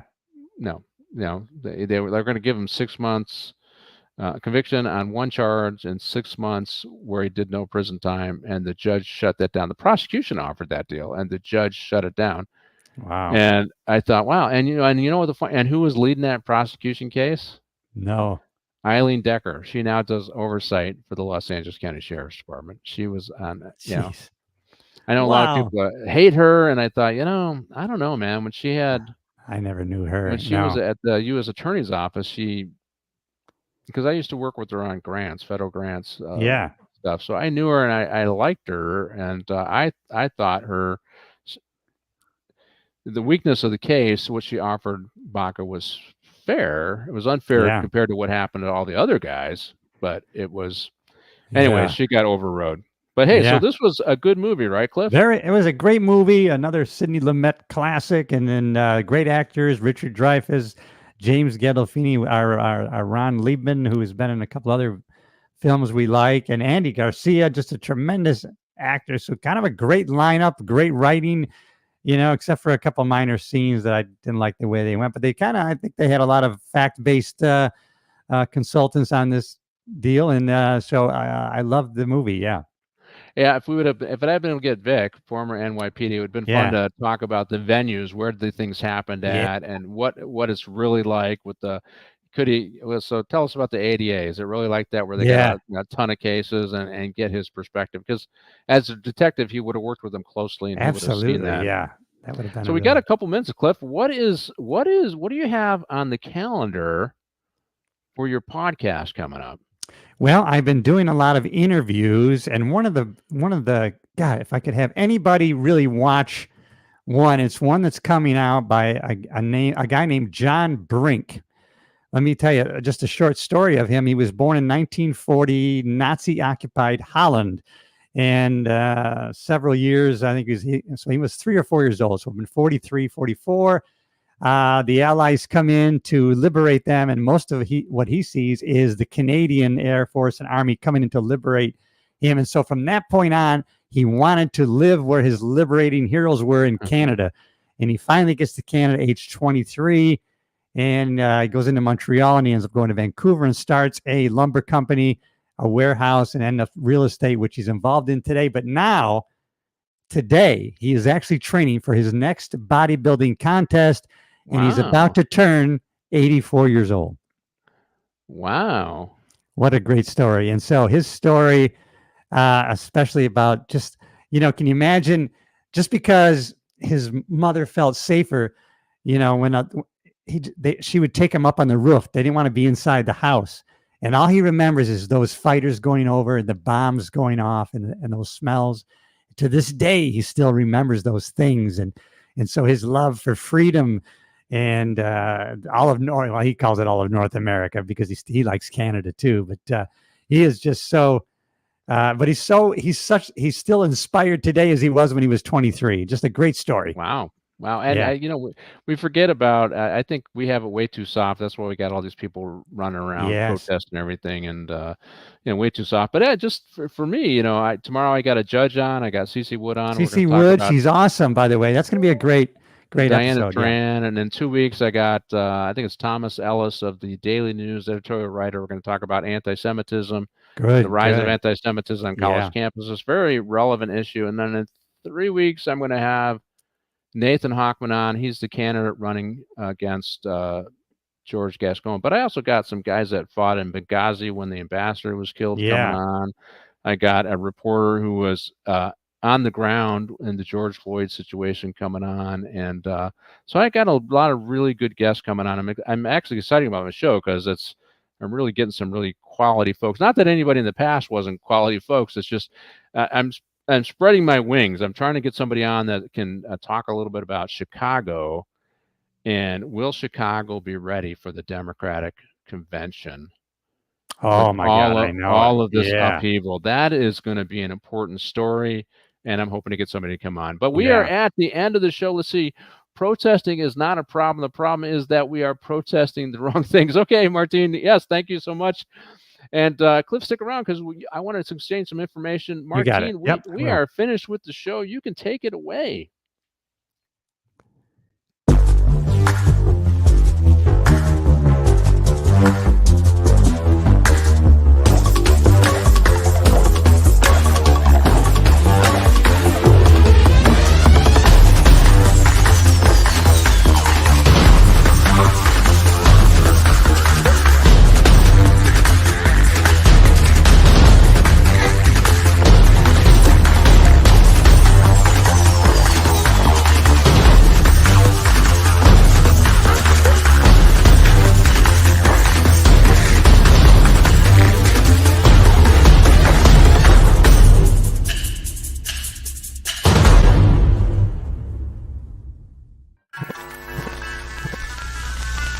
Y'all come